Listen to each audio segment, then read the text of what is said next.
Καλησπέρα παιδιά, Μανωτά Κώστα εδώ. Καλώς ήρθατε σε άλλο ένα βιντεάκι. Σήμερα θα μιλήσουμε για κάποιους βασικούς κανόνες του Airsoft. Γιατί πριν πάτε να παίξετε ένα παιχνίδι Airsoft θα πρέπει να γνωρίζετε κάποιους βασικούς κανόνες.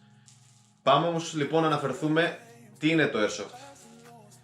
Γιαννάκη, για πες μας, ξέρεις τι είναι το Airsoft?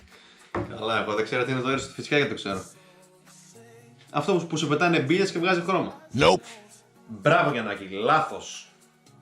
Λάθος. Παιδιά, το Airsoft δεν έχει καμιά σχέση με το paintball. Από ό,τι κατάλαβα Γιαννάκη, δεν έχεις ιδέα τι είναι το Airsoft, οπότε καλά έκανες και είδες αυτό το μάθημα. Παιδιά, το Airsoft ξεκίνησε στα τέλη της δεκαετίας του 70 και στις αρχές της δεκαετίας του 80 στην Ιαπωνία. Τότε η κατοχή των όπλων ήταν παράνομη. Παρ' όλα αυτά υπήρχε αρκετό ενδιαφέρον για αυτά, έτσι μια εταιρεία ξεκίνησε να κατασκευάζει αντίγραφα όπλων που λειτουργούσαν με ελαττήριο και έριχναν πλαστικά σφαιρίδια των 6 χιλιοστών. Στα τέλη της δεκαετίας του 80 το Airsoft άρχισε να κάνει την εμφάνισή του και σε γειτονικές χώρες της Ιαπωνίας όπως το Hong Kong, την Κορέα και την Ταϊβάν. Το Airsoft έκανε την εμφάνισή του στη Βόρεια Αμερική και στην Ευρώπη στα μέσα της δεκαετίας του 90. Στην Ελλάδα άργησε να έρθει, λίγο καθυστερημένα ήρθε περίπου στις αρχές του 2000. Τα αεροβόλα όπλα Airsoft είναι πιστά αντίγραφα της κλίμακας 1/1 που εξεδονίζουν πλαστικά σφαιρίδια των 6 χιλιοστών, τα γνωστά και ως BBs. Στις περισσότερες περιπτώσεις τα αεροβόλα όπλα μοιάζουν σε όψη και λειτουργικότητα με τα πραγματικά όπλα, το οποίο αποτελούν γνήσιο αντίγραφο. Αυτό σημαίνει ότι έχουν την ίδια όψη, αίσθηση βάρους και λειτουργίες με το πραγματικό όπλο. Πολλές φορές είναι δύσκολο να καταλάβεις ποιο είναι το Airsoft όπλο με το πραγματικό μέχρι να πατήσεις σκανδάλι. Υπάρχουν τρία βασικά είδη όπλων Airsoft: τα ηλεκτρικά, τα αερίου και τα ελαττηρίου. Θα αναφερθούμε σε άλλο βιντεάκι και θα αναλύσουμε ξεχωριστά το καθένα.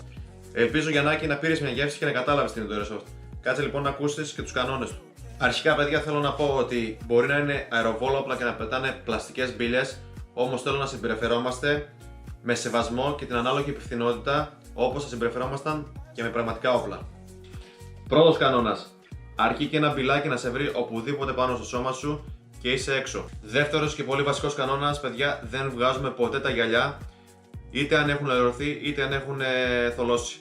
Αν δούμε κάποιον στο πεδίο μέσα χωρίς γυαλιά, φωνάζουμε τυφλός έτσι ώστε να ακούσουν, να ενημερωθούν και οι υπόλοιποι που παίζουν μέσα στο πεδίο για να σταματήσουν το παιχνίδι, μέχρι να απομακρυνθεί αυτός που δεν φοράει γυαλιά εκτός πεδίου. Τρίτος κανόνας: δεν σημαδεύουμε ποτέ το κεφάλι αναλόγως την περίσταση. Δεν πάμε σκόπιμα να το χτυπήσουμε στο κεφάλι, εκτός αν είναι το μόνο μέρος του σώματός του εκτεθειμένο από ένα εμπόδιο. Οπότε παιδιά, μην πάτε σκόπιμα μόνο για κεφάλι. Χτυπήστε σώμα αν μπορείτε. Αν δεν μπορείτε και είναι μόνο το κεφάλι έξω, τότε ναι. Τέταρτος κανόνας: όταν βγαίνουμε από το παιχνίδι, πάμε στο safe house, δεν ρίχνουμε ποτέ. Ασφαλίζουμε το όπλο, δεν πυροβολούμε στο safe house. Γιατί κάποιοι βγάζουν γυαλιά, το safe house είναι safe house. Πας, γεμίζεις, μπορεί να βγάλεις τα γυαλιά σου. Οπότε όταν πάτε στο safe house, ασφαλίζετε πάντα το όπλο και δεν ρίχνουμε σε καμιά περίπτωση. Πέμπτος κανόνας: αφού τελειώσει το παιχνίδι και πάμε στο safe house, αφαιρούμε τη γεμιστήρα, ρίχνουμε μία-δύο βόλες στον αέρα, μήπως έχει μείνει κάποια μπίλα μέσα και ασφαλίζουμε το όπλο. Εδώ θα ήθελα να προσθέσω ότι κατά την άφηξη και αναχώρηση σε ένα πεδίο Airsoft, θα πρέπει το όπλο Airsoft να μην είναι έτοιμο για χρήση. Να βγάζουμε μπαταρίες όταν τελειώνει ένα παιχνίδι, όταν φτάνουμε σε ένα παιχνίδι γενικά. Δεν πρέπει να έχουμε πάνω την μπαταρία του αεροβόλου, δεν πρέπει να έχει πάνω κουμπωμένη γεμιστήρα, θα πρέπει να μην έχει μπίλες μέσα στις γεμιστήρες. Αν έχουμε blowback αερίου όπλα, θα πρέπει να έχουμε αφαιρέσει το αέριο από τις γεμιστήρες. Κατά αυτόν τον τρόπο θα θέλω να πηγαίνετε και να φεύγετε από τα Airsoft πεδία. Έκτος κανόνας: πρέπει να τηρούμε τις ελάχιστες αποστάσεις εμπλοκής. Σε woodland πεδίο με bolt action ή DMR δεν ρίχνουμε ποτέ κάτω από 30 μέτρα. Με τα eggs και τα gas blowback αεροβόλα δεν ρίχνουμε κάτω από 15 μέτρα. Sidearm είτε CQB είτε woodland κάτω από 1 μέτρο απαγορεύεται. Στα CQB πεδία δεν ρίχνουμε ποτέ κάτω από τα 10 μέτρα με τα eggs. Θα μιλήσουμε σε άλλο βιντεάκι πιο αναλυτικά για τις ελάχιστες αποστάσεις εμπλοκής, τα όρια σε FPS όπως και στο μέγιστο επιτρεπόμενο βάρος σε μπίλες.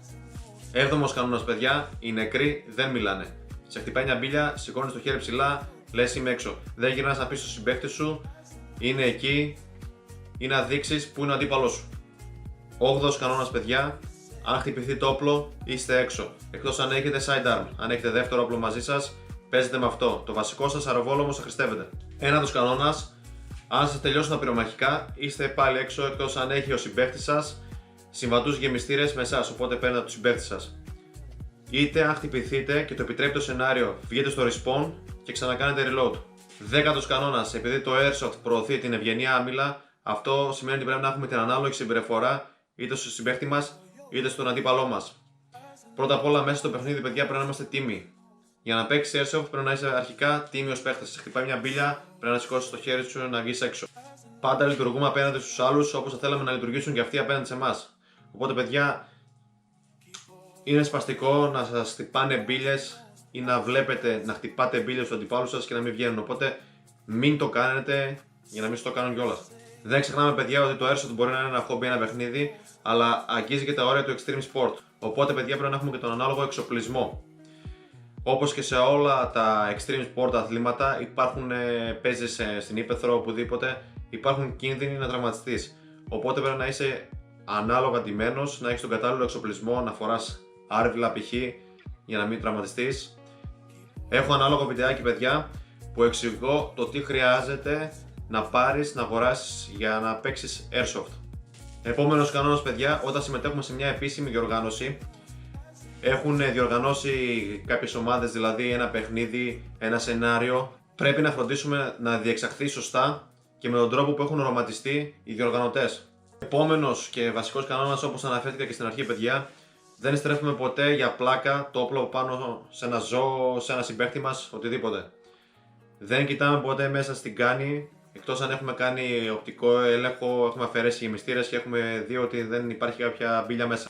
Το δάχτυλο, παιδιά, δεν πρέπει να είναι μέσα σε σκανδάλι παρά μόνο αν είσαι σίγουρος ότι πρέπει να πυροβολήσεις. Δηλαδή, αν το έχεις μέσα το δάχτυλο σου σκανδάλι, τρέχεις και δεις κάποιον μπροστά σου κατευθείαν, αυτόματα μπορεί να πατήσεις σκανδάλι, να πυροβολήσεις και να τον τραυματίσεις από κοντινή απόσταση. Μου έχει συμβεί, γι' αυτό το λέω. Παιδιά, όχι το δάχτυλο μέσα σε σκανδάλι. Παρά μόνο αν είσαι σίγουρος ότι πρέπει να πυροβολήσεις. Δεν δίνουμε, παιδιά, το ροβόλο έτοιμο προς χρήση σε κάποιον που δεν έχει τη στοιχειώδη γνώση να γνωρίζει πώς λειτουργεί αυτό. Θα το ξαναπώ, παιδιά, άλλη μια φορά. Κατά τη μεταφορά του ροβόλου μας πρέπει να είναι μέσα σε βαλιτσάκι και να μην είναι έτοιμο προς χρήση. Να είναι βγαλμένη γεμιστήρα σε άλλο σημείο και άδεια. Το Airsoft, παιδιά, είναι ένα παιχνίδι, ένα χόμπι, ένα ιδιαίτερο άθλημα, το οποίο βασίζεται στους παραπάνω βασικούς κανόνες που είπαμε. Κυρίως όμως, παιδιά, βασίζεται στην τιμιότητα και στην ευγενή άμυλα. Οπότε, κοιτάξτε να το δουλέψετε αυτό, να είστε τίμοι παίκτες, να μην σας χτυπάει μια μπίλια και κάνετε πως δεν νιώσατε, δεν είδατε τίποτα. Δεν είναι απαραίτητο να φάτε μια μπίλια, να τη νιώσετε, να πονέσετε. Μετά από κάποιο σημείο θα παίξετε πρώτα σας παιχνίδια, μετά από κάποιο σημείο εμπειρικά θα ακούτε το τάκ στο vest πάνω σας, θα σας χτυπάει μπίλια και αυτομάτως θα πρέπει να σηκώνετε το χέρι, θα πρέπει αυτόματα να σηκώνετε το χέρι και να βγαίνετε έξω στο παιχνίδι. Η τιμιότητα, παιδιά, είναι πάνω απ' όλα στο Airsoft. Ελπίζω, παιδιά, να σας βοήθησαν και σένα, Γιαννάκη, να καταλάβετε τι είναι το Airsoft, να δείτε τους βασικούς κανόνες, ξαναδείτε το βίντεο, εμπεδώστε τους, βάλτε το καλά στο μυαλό σας πριν πάτε σε οποιοδήποτε πεδίο να παίξετε Airsoft.